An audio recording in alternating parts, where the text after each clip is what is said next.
Quest presents an unabridged recording of The Wild One by Nick Petrie, narrated by Stephen Mendel. 1. 12 months earlier.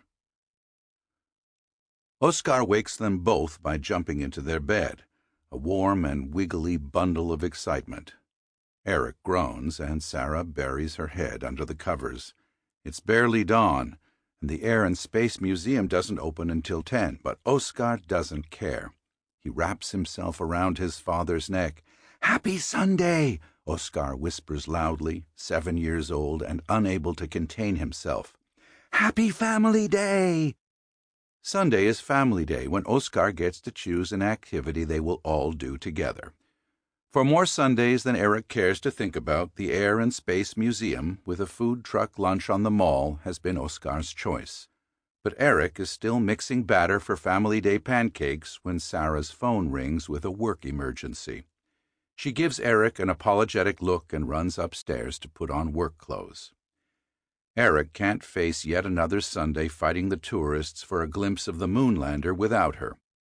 Instead, he drops to his knees on the dirty kitchen floor. "Oskar," he says, "I have an idea. What would you say to a Viking adventure in Rock Creek Park?" They have been reading Neil Gaiman's book on Norse mythology together, and the big park has plenty of wild sections and epic landscapes.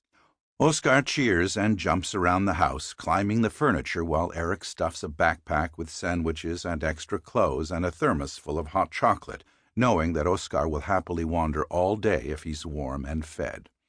December weather in Washington, D.C. is nothing for a pair of real Vikings. After a long and muddy day of exploration, they arrive back home at the last unrestored townhouse in Adams Morgan. Oskar sprawls on the floor amid a chaos of Lego and buttery crusts of toast, while Eric stands at the open refrigerator waiting for Sarah to text him back.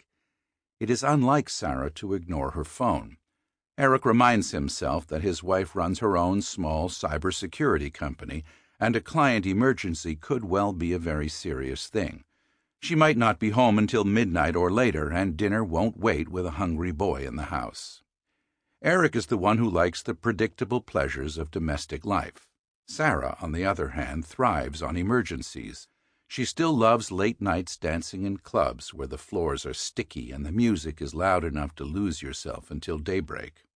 Eric is happy to be her designated driver because his pleasure comes from watching his brilliant button-down wife slam around the Sample complete. Ready to continue?